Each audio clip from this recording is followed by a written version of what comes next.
جب حالات بہت کٹھن ہو گئے مکہ المکرمہ اور اللہ کی طرف سے ہجرت کا حکم آنے والا تھا، تو حضرت ابو بکر رضی اللہ تعالی عنہ کو حضور نے کہا کہ اے ابو بکر تیار رہنا، امر الہی کے آتے ہی ہم اس شہر کو چھوڑ دیں گے۔ اور پھر وہ وقت آیا کہ جب کفار نے حضور کے گھر کا محاصرہ کر لیا، آقا کریم علیہ السلام کو معاذ اللہ شہید کرنے کے ارادے سے ارد گرد جمع ہو گئے۔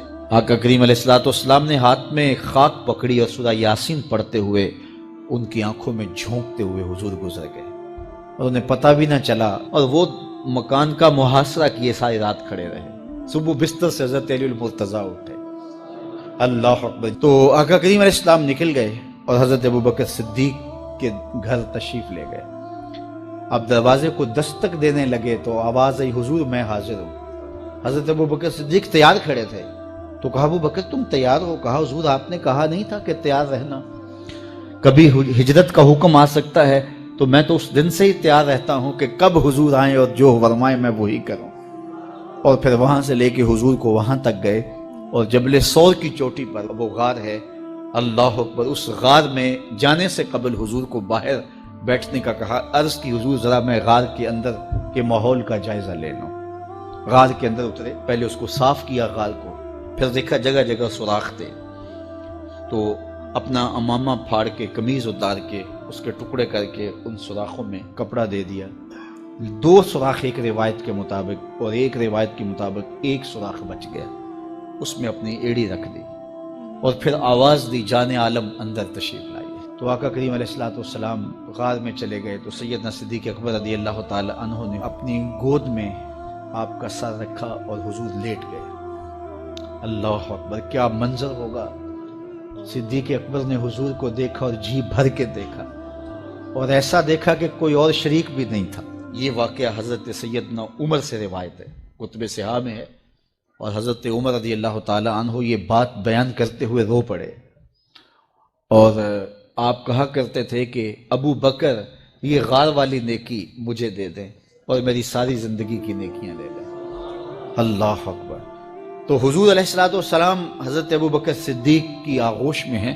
اب ہوا کیا کہ سانپ نے جب ہر راستہ مسدود پایا، تو خیر وہ اس راستے پہ پہنچا جہاں انسانی گوشت نظر آیا، تو سانپ نے پھر ڈنگ لگایا۔ سانپ کا ڈنگ اچانک، تو انسان تو کپ کپا کے رہ جاتا ہے، اچانک تو چیونٹی کاٹ جائے تو انسان کپ کپا کے رہ جاتا ہے، چھپکلی گر جائے اچانک تو بندہ اپنے وجود کو جو ہے وہ متوازن نہیں رکھ پاتا، تو نیچے سے سانپ اور وہ ڈنگ لگا رہا ہے۔ لیکن لفظ سنیے، یہ حضرت عمر کی روایت ہے کہ حضرت سیدنا صدیق اکبر نے اپنی ٹانگ کو جنبش نہیں آنے دی، مخافتا ان یتنبہ رسول اللہ، اس ڈر سے کہ کہیں حضور بیدار نہ ہو جائے۔ ساری توجہ ادھر رہی، بے اختیار آنکھوں سے آنسو ڈھلک پڑے، درد کی شدت اتنی تھی، اور آنسو گرے تو حضور کے رخسار پہ۔ آقا کریم بیدار ہو گئے۔ بیدار ہوتے ہی میرے حضور نے کہا، مالک یا ابا بکر، ابو بکر کیا ہوا؟ تو یہ ہوتی ہے ہنگامی صورتحال۔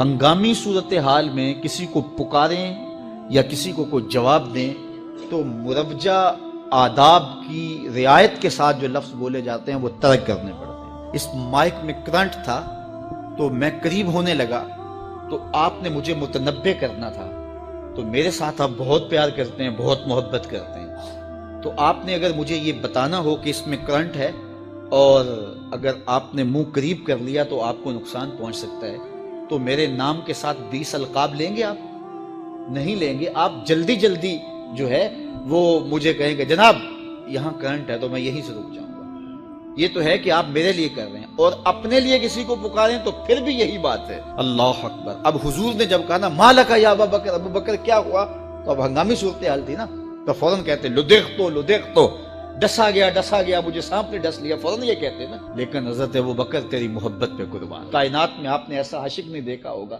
سانپ ڈنگ پہ ڈنگ لگا رہا ہے اور ٹانگ شل ہو گئی ہے، زہر سرایت کر گیا ہے۔ حضرت ابو بکر نے جواب دیا، لدغت فداک امی و ابی یا رسول اللہ، حضور میری ماں بھی آپ کے قدموں پہ قربان، میرا باپ بھی آپ کی راہوں پہ نچھاور، مجھے سانپ نے ڈس لیا ہے۔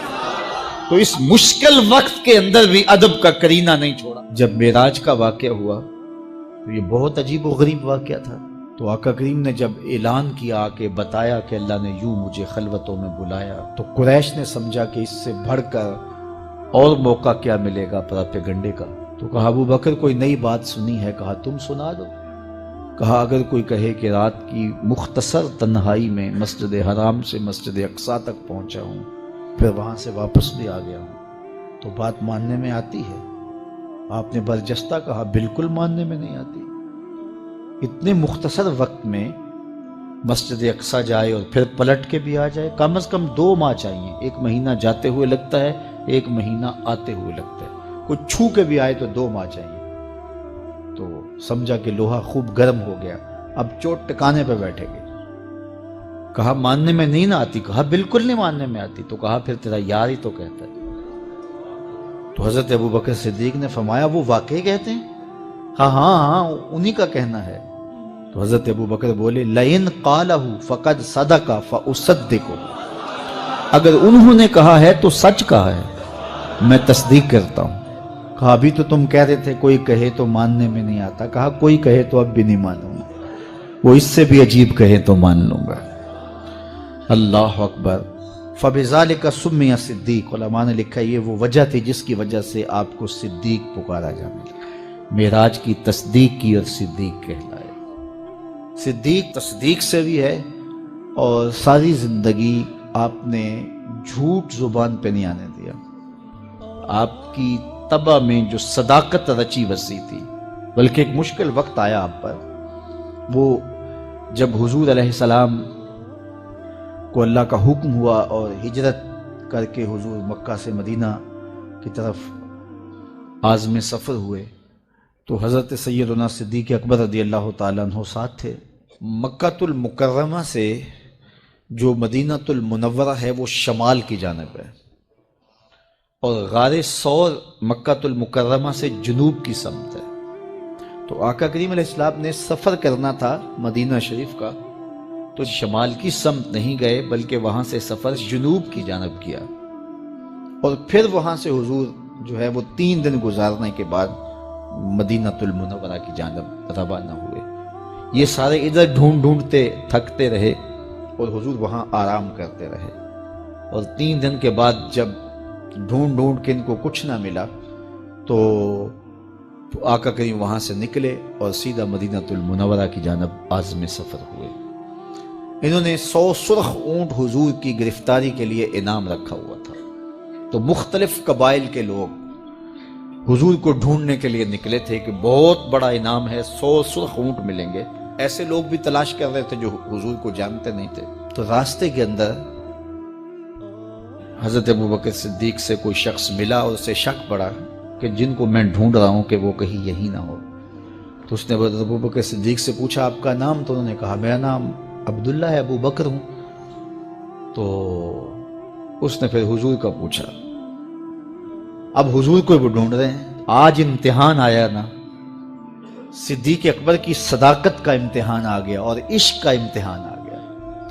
اگر کہیں یہ حضور ہیں تو عشق گوارا نہیں کرتا کہ یہ گرفتاری عمل میں آئے، اور اگر کہیں کہ یہ حضور نہیں ہیں تو ابو بکر صدیق کیسے رہیں گے؟ آج کل تو وہ سڑکیں بن گئی ہیں اور سائن لگے ہوئے ہیں، آپ اکیلے یہاں سے نکلیں تو جہاں جانا چاہیں خود جا سکتے ہیں۔ اس وقت تو پہاڑی راستے ہوتے تھے، یا تو لوگ قافلوں کے ساتھ چلتے تھے، اور اگر کسی کو ہنگامی طور پہ اکیلے جانا پڑتا تو وہ گائیڈ ساتھ لیتا جو راستے بتاتا۔ اس کو عربی میں ہادی کہتے ہیں، ہادی، رہنما، گائیڈ جو راستہ بتاتا۔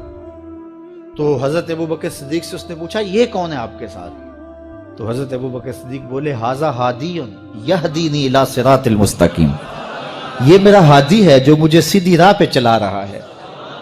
تو وہ سمجھا یہ وہ والا ہادی ہے، لیکن حضرت ابوبکر صدیق دل و قلب و نگاہ کا مرشد قرار دے۔ جب حالات بہت کٹھن ہو گئے مکہ المکرمہ کے اور اللہ کی طرف سے ہجرت کا حکم آنے والا تھا، تو حضرت ابوبکر رضی اللہ تعالی عنہ کو حضور نے کہا کہ اے ابوبکر تیار رہنا، امر الہی کے آتے ہی ہم اس شہر کو چھوڑ دیں گے۔ اور پھر وہ وقت آیا کہ جب کفار نے حضور کے گھر کا محاصرہ کر لیا، آقا کریم علیہ السلام کو معاذ اللہ شہید کرنے کے ارادے سے ارد گرد جمع ہو گئے۔